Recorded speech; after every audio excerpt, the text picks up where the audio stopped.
Digamos, dentro de las cosas destacables de este grupo, destacables en el sentido de que ustedes puedan haber experimentado vinculadas a los gases nobles, lo más destacable es que son los que permiten, son el componente principal de las luces de neón, ¿sí? Que se llaman de neón por sobresimplificación, porque neón es uno solamente eh, de los gases nobles, pero tanto criptón, xenón, argón y helio pueden ser usados como componente principal de las luces, de las llamadas luces de neón, que vamos a ver al final cómo es que funcionan.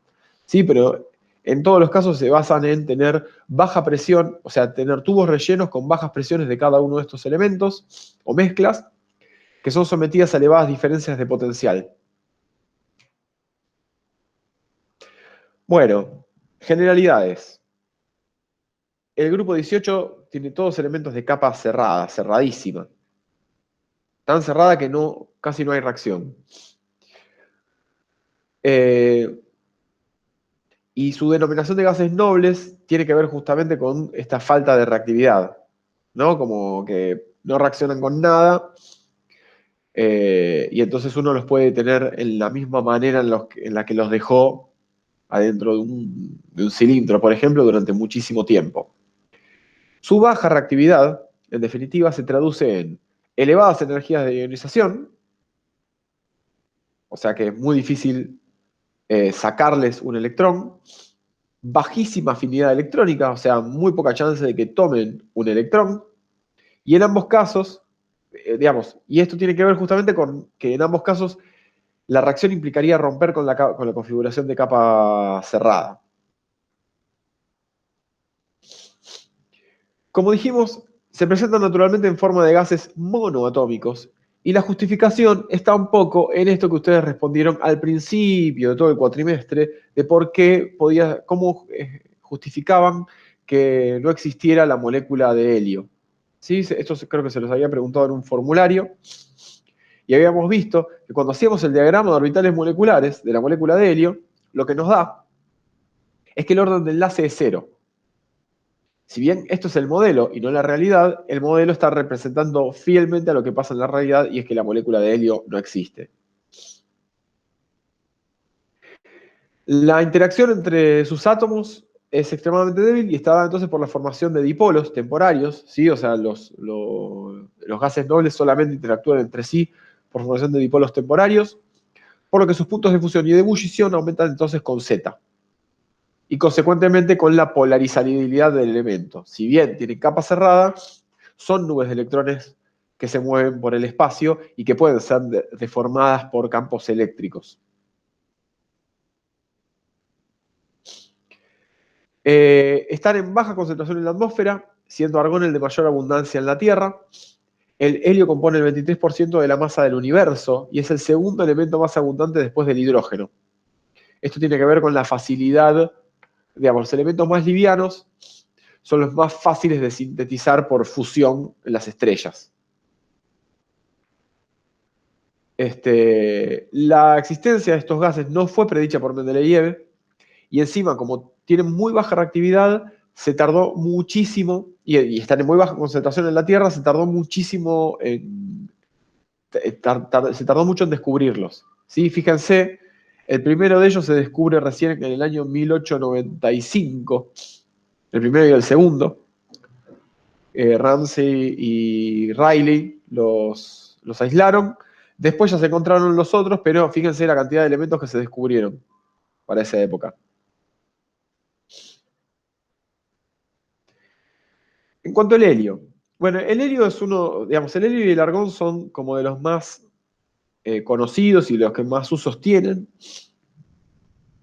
Eh, el helio particularmente es un elemento demasiado liviano para ser retenido por el campo gravitatorio de la Tierra, por lo que entonces que exista helio en la Tierra tiene que ver más con que es un producto del decaimiento radiactivo por emisión de partículas alfa. Las partículas alfa, ya lo vamos a ver en la clase que viene, son, en definitiva, átomos de núcleos de helio 2, que después toman electrones de especies que estén dando vueltas en la atmósfera o donde sea que se liberen y se transforman en el gas helio que conocemos. El helio, como les decía, es sintetizado en el Sol por fusión nuclear, que se cree que es la principal fuente de la energía que emite. O sea, estas reacciones son tremendamente exotérmicas, ¿sí? La fusión nuclear es un poco la panacea de la generación de energía, porque no solamente se obtiene muchísima energía del proceso, sino que además el producto resultante termina siendo helio. Por lo menos cuando la fusión es sobre hidrógeno. Y además la fusión controlada a otro nivel permitiría directamente sintetizar elementos que solamente podemos encontrar ya sintetizados y minar de la Tierra, por ejemplo.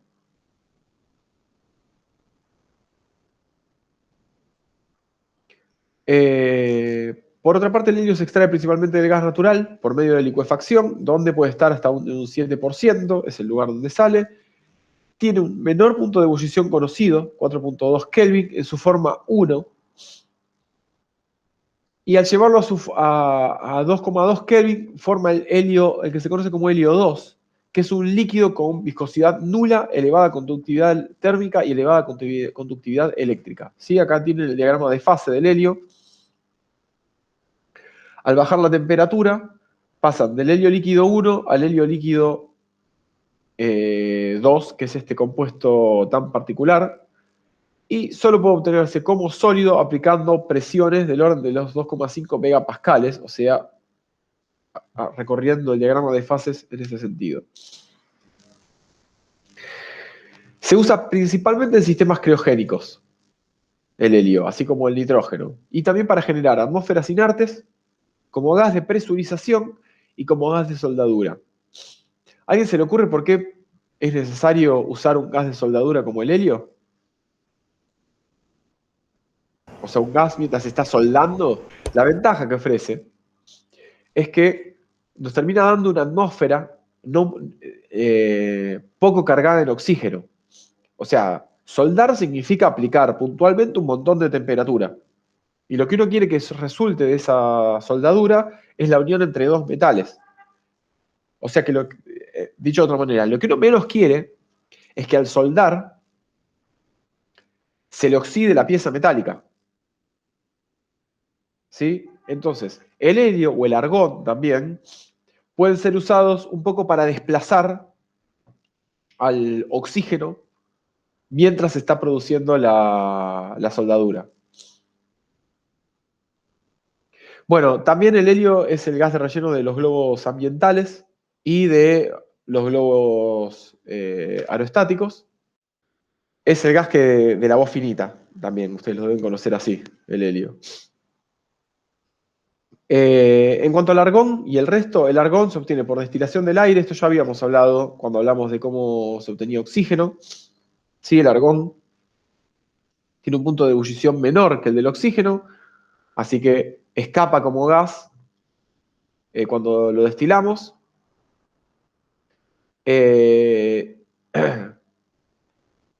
Lo que pasa es que como están muy cerca estos dos puntos de ebullición, parte del argón queda contaminado con oxígeno, que para eliminarlo lo único que se hace es agregar un poco de hidrógeno gaseoso y se centellea la mezcla. O sea, se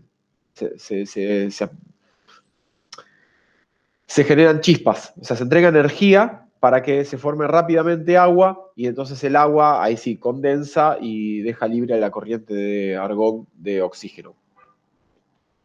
El exceso de hidrógeno, además, que se usa en este caso para justamente sacar todo el oxígeno posible, después se elimina al hacer pasar la corriente por un catalizador de óxido de cobre que retiene al hidrógeno.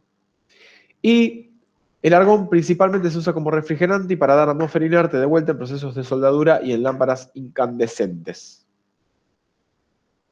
Porque eso también, las lámparas ahora ya no están de moda. Bueno, ahora volvieron a estar de moda.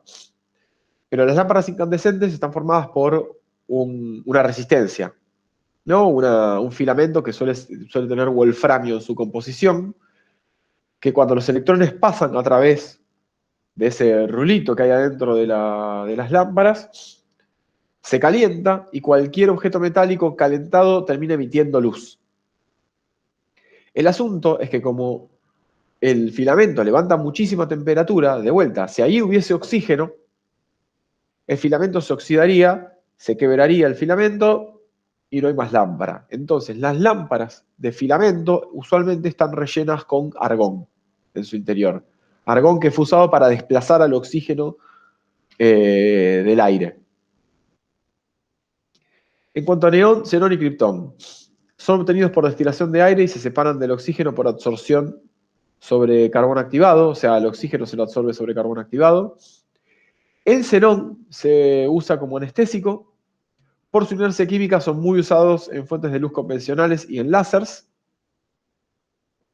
Y si bien se conocen compuestos de criptón, radón y argón, principalmente fluoruros, es el xenón el gas noble más reactivo de todos. Así que no son tan nobles y algunos de los compuestos que se pueden obtener son fluoruros principalmente de xenón que luego en agua pueden hidrolizar para dar, en algunos casos, el xenón gaseoso y ácido fluorhídrico, y para el caso del hexafluoruro de xenón puede darnos hasta el óxido de xenón.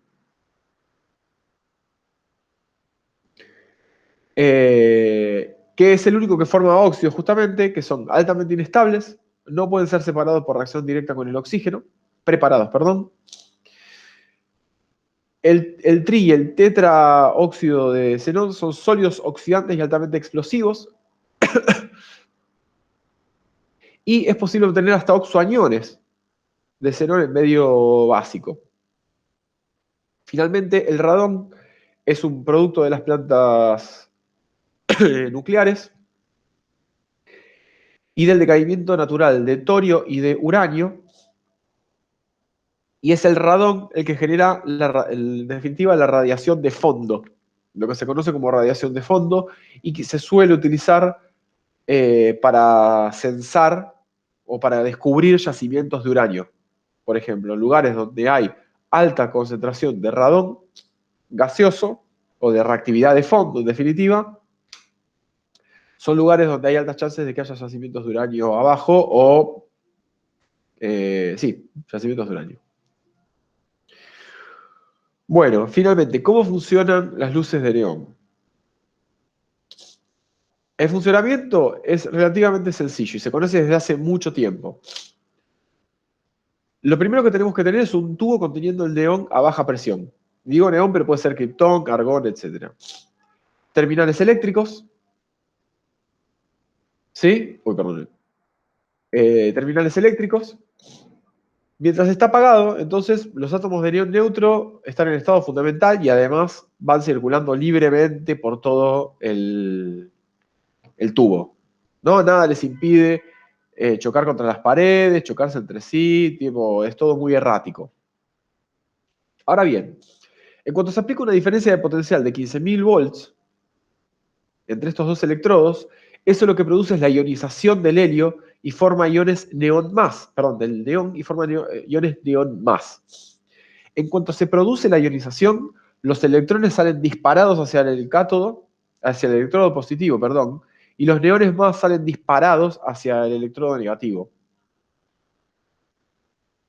En ese tránsito, los poquitos neones positivos que salen disparados como un balazo hacia el electrodo negativo, se chocan con átomos de neón que están errando por ahí, que están neutros, que no se ven afectados por el campo eléctrico, y al chocarse le pasan parte de esa energía cinética. Esa energía cinética que le traspasan, lo que termina haciendo es transformar a un neón neutro, lo termina llevando a un estado excitado. ¿Sí? Porque ahora tiene un exceso de energía, digamos, un electrón del neón pudo tener una transición electrónica porque un neón más le pegó con mucha fuerza, eso sería lo que está pasando, y entonces el decaimiento del electrón que fue llevado hasta un estado excitado por este golpe, se termina generando por emisión de un fotón. Y eso es lo que da lugar a la emisión de luz en estos dispositivos. ¿Sí? O sea, Lo mismo que pasaba con el hidrógeno que hablamos al principio de toda la materia, pero que pasaba con temperatura con el hidrógeno, porque los átomos de hidrógeno chocaban entre sí. En el caso de los tubos de neón, se produce por ionización después de aplicar una diferencia de potencial enorme dentro de un tubo con neón a baja presión. Y ahora, si quieren,